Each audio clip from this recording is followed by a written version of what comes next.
davidovinet.com. Vivons ensemble votre histoire.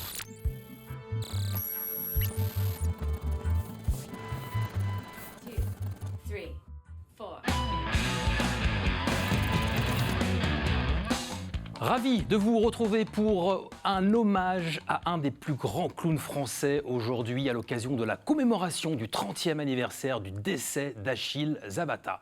Pour cet hommage, nous recevons son dernier fils, Monsieur Franck Zavata. Mais quel plaisir de t'avoir sur le plateau, cher Franck, pour commémorer ton papa qui est parti rejoindre les étoiles le 16 novembre 1993. Tu avais 18 ans. C'est ça. Quel souvenir gardes-tu de ton papa, cher Franck ?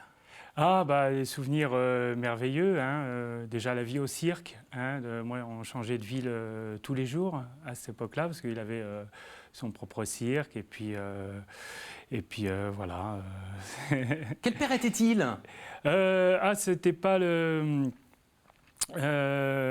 il était très aimant, mais donc c'était pas le père papa poule, bisous bisous, c'était plutôt le patriarche, le parrain, voilà. Mais les hommes de l'époque, plus ou moins, voilà, de sa génération. Rigoureux ? Oui.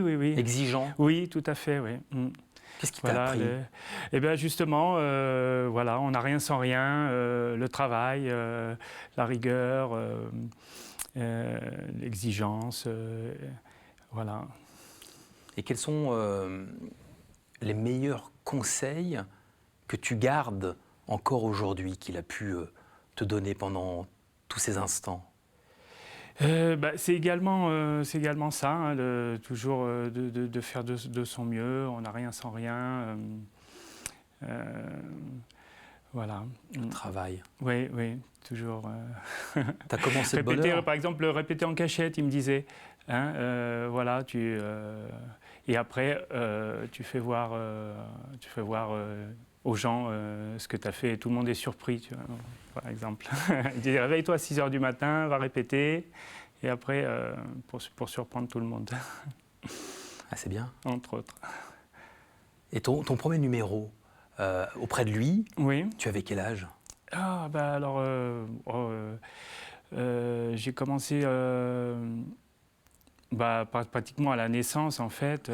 J'étais déjà maquillé en clown, il me tenait dans ses bras, donc je participais au final du spectacle. Qu'est-ce que tu as envie, Franck, qu'on retienne de ton père, Achille, aujourd'hui, dans 10, 20, 30 ans ?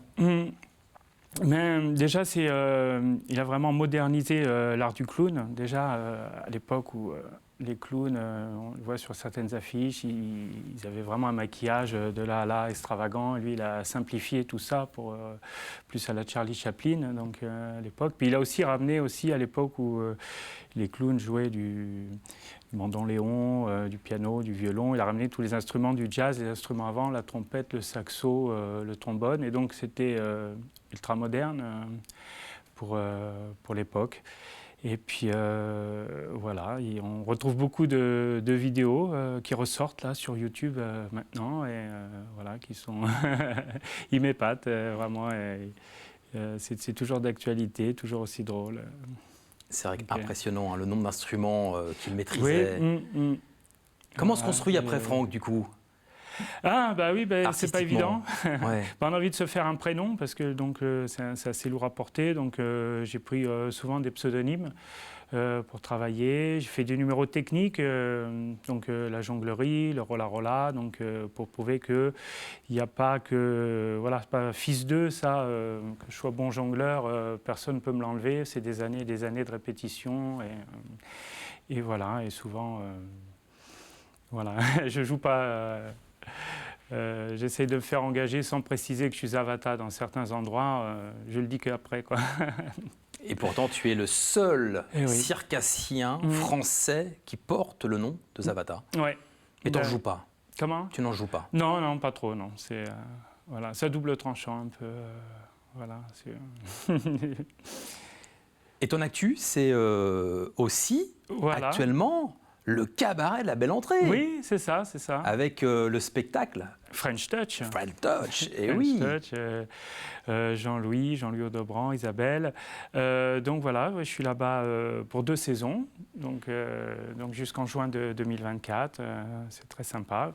En tant que Frank Zavata.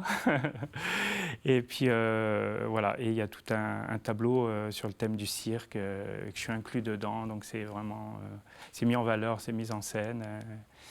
Et il y a une très bonne ambiance et c'est un très beau spectacle. Ça te plaît, toi, l'enfant de la balle, évidemment? C'est ta vie, le cirque, le spectacle vivant? Ah oui, le voyage, rencontrer du monde. Et puis, ouais, c'est une sorte de drogue, en fait, hein, le spectacle. Hein. Il y a sûrement les amphétamines, non, comment ça s'appelle, les sérotonines, tout ça, dopamine, adrénaline, tout ça qui se mélange. Après, on en manque.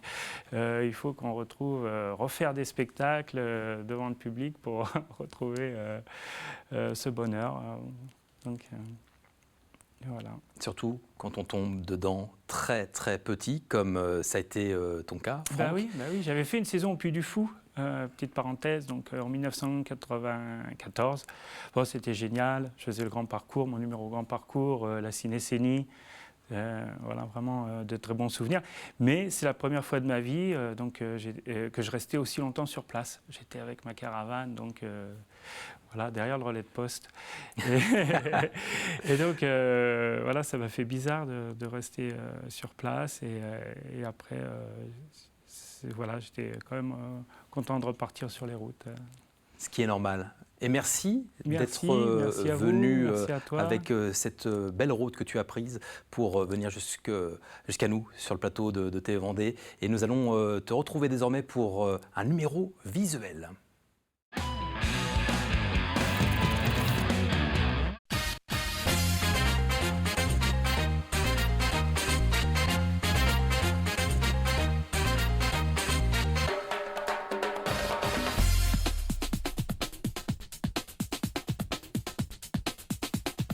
Mambo number 5.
Mesdames, messieurs, cher public, Franck Zavata, incroyable dans les conditions en plus du studio de backstage.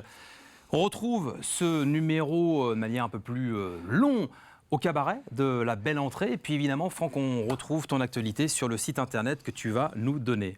Et c'est franckzavata.com. franckzavata.com pour suivre tout ce qu'il y a en spectacle à venir. Merci infiniment d'être venu commémorer ton papa et puis aussi te présenter. Merci de nous avoir suivis et on se retrouve la semaine prochaine pour un nouvel épisode de Backstage.